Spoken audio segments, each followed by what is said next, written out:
Welcome to this training module on standardized work. In the course of this training, we will discuss why standardized work is needed and how to implement it through a simple, straightforward process. The principles and examples shown in this training are meant to be representative of best practices found in leading organizations. They serve as a platform upon which you can build a system of standardized work tailored for your specific needs. Please note that this overview training is not intended to be a step-by-step tutorial. For further instructions, refer to your organization's specific instructions and guidelines. Do you ever get frustrated when the outputs of your process just don't seem to be consistent? Particularly those intermittent, hard-to-nail-down issues that seem to come and go at will. Let's take a look at how variation tends to affect our processes. Here's a common example. In this graph, the height of the data points represents the length of time it takes to produce a part. In some other example, the data might just as easily represent how much paint is applied to the part, or some other variable. Here the dashed lines represent the upper and lower control limits within which part production time per piece is acceptable. But as you can see, there seems to be a problem. What's wrong with the way this process is running? Considering the number of high and low production times seen here, as well as the extremes which are evident, what will most likely be the result of running the operation with this much variation? Most certainly, if this data is representative of the way the process runs long term, it would be extremely difficult to predict how long it would take for a given quantity of product to be produced. And if the upper and lower control limits are calculated to ensure that customer demand is met, there will likely be periodic instances of either having to work overtime and expedite orders or experience an unhappy customer due to missed shipments.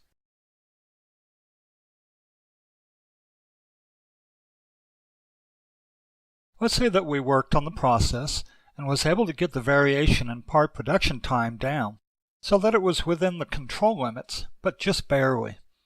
With all of the data points within the control limits, do you think this process is running better now? Probably the more important question to ask would be, are the results of the process more predictable? Actually, yes, they are somewhat more predictable. But given the variation we still see, we can also predict that we will periodically still have production times that exceed the control limits. Let's say that we work really hard and manage to put a clamp on the amount of variation in our process, getting it down to about half of the extent of our upper and lower control limits. That would be a really great accomplishment, right? But let's assume that the production times now are tending to be above the nominal or the middle line as seen on our chart. We should now ask ourselves, this process now has less variation, but is it really running better now? Have we reduced the prospects of late orders and further expediting? Unfortunately, with many of the data points falling close to the upper control limits, we can still count on some periodic late orders and expedites. So now with the less variation in our process, what would be the next step? As seen here, we should now retarget our process to run closer to nominal.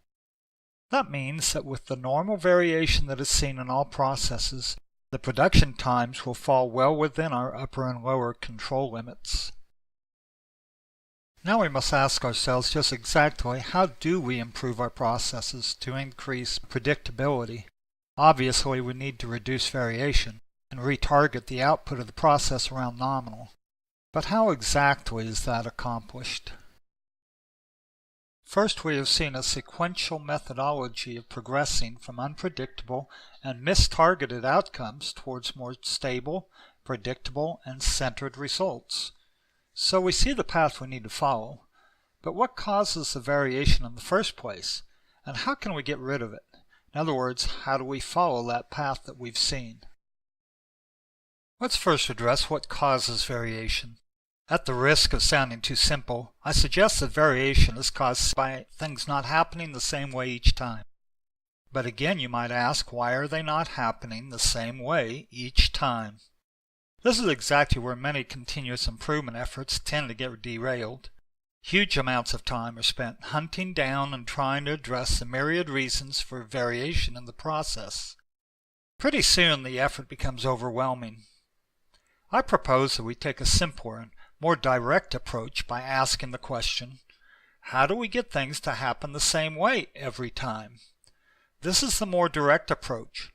Rather than chasing all the many reasons for variation, many of which are centered around the fact that people tend to simply do things differently from each other, focus intently on finding a way for the work elements of your process to be performed in the same manner every cycle. Then address the exceptions as they come. Let's consider this approach. For years, the mantra for continuous improvement folks has been stabilize, standardize, then improve. The idea has been that first we increase predictable performance by reducing variability. Then we standardize that level of performance by ensuring that the variables of man, machine, method, and materials are controlled. Then we work on improving by systematically changing the variables through the PDCA process. In actual practice, it's often found that it's best to focus on standardizing in order to stabilize. It's one of those chicken or the egg situations. If everyone is doing the task differently, it's almost impossible to improve it. So it's better to standardize the process by picking the method that looks to be a best practice. Get everyone following that best practice, and then standardize to that, and then step back and look at the results. Often, much of the original variation that was observed has vaporized with the different practices. Just exactly what should effective standardized work look like? There are a variety of formats that have been in use for many years, but 4 characteristics of effective standardized work stand out. It should clearly identify content, sequence, timing, and outcome. Having the details of these 4 areas of consideration clearly identified and validated positions our operators and technicians to be highly successful if they will consistently follow their standard work. We've talked about what standardized work is and why it's important to the improvement process.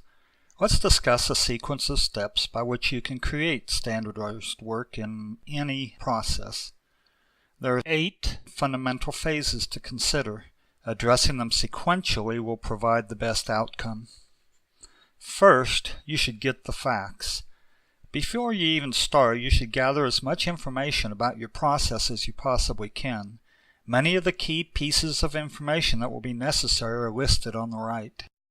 They provide the data by which you will calculate the parameters and metrics by which your target condition will be formulated.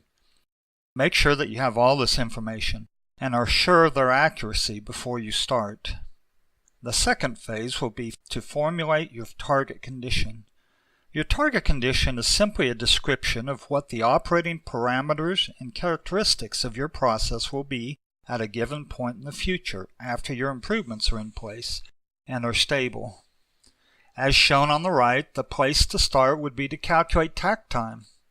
Takt time is the rate at which product or services should exit your process to meet customer demand. It is expressed as the amount of time between each unit that you would need to observe if you timed for a given point of exit. An example might be, I need for a part to exit the machine and drop onto a conveyor every 32 seconds to meet takt time. Takt time is calculated using the calculations shown below. The general calculation for takt time is net available time divided by total units needed during the given time period. You find net available time by subtracting all planned downtime such as lunch, breaks, startup, etc. Next, you would calculate planned cycle time by multiplying your calculated takt time by the target OEE, or overall equipment effectiveness percentage, that you gathered. Simply put, this percentage expresses your process's ability to produce under the constraints of the availability, performance, and quality of output of the equipment within your process. Thus, if from our previous example, your process's needed takt time is 32 seconds, and you found that the process OEE is 85%, you would simply multiply the takt time of 32 seconds by 85% to arrive at a planned cycle time of 27.2 seconds. This means that your process needs to produce at a rate of 27.2 seconds per exiting part to take into consideration all of the planned and unplanned downtime that could occur. After you've fully described your target conditions, you will next turn to capturing your current condition. This will be a combination of direct observation and data gathering. Cycle times of machines will come from timing the start and stop sequences. Two useful documents for capturing current condition are shown to the left. The top document is a standardized work chart. The one shown provides a place to draw a layout of the work cell. In the lower portion of the document, details of the work elements are documented. When capturing the current condition, you just need to enter the diagram and complete the header information. The document below is a process analysis sheet.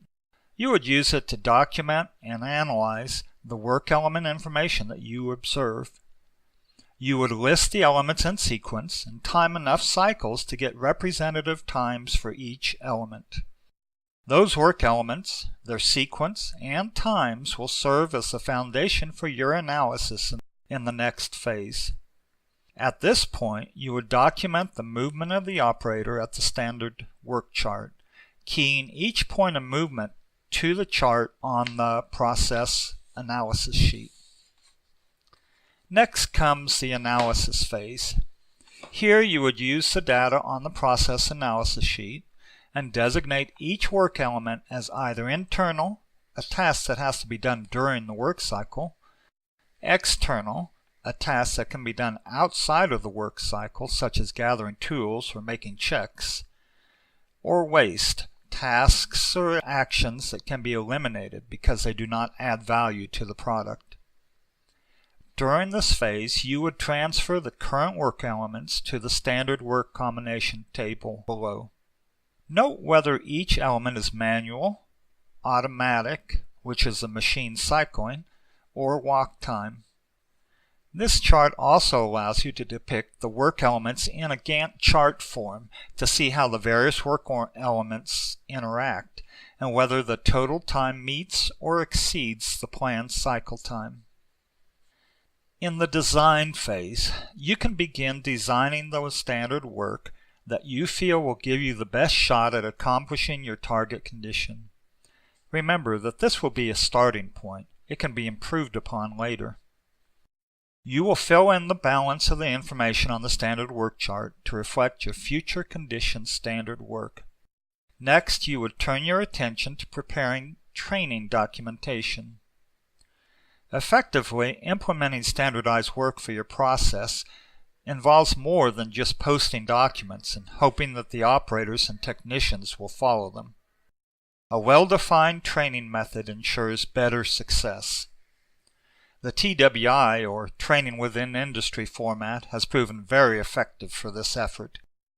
You would use the job instruction breakdown sheet, shown here, to define the specific key points associated with each work element, called important steps on the form.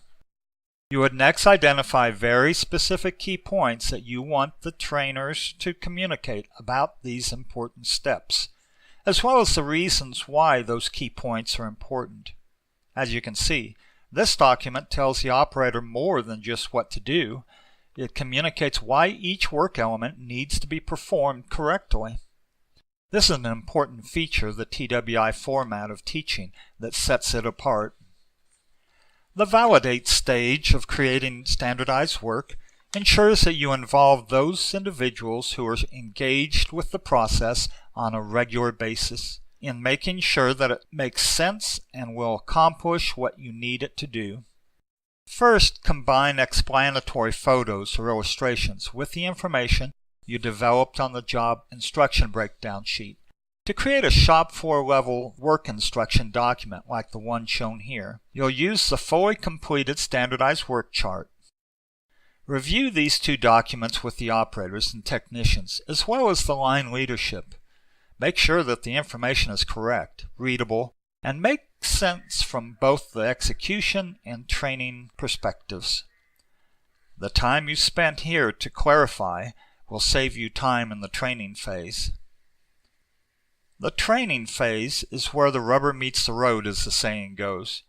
All of your hard work in defining your new standardized work will not make a difference on how your process operates if the content, sequence, timing, and outcome specified in the standardized work are not learned and practiced as they are designed.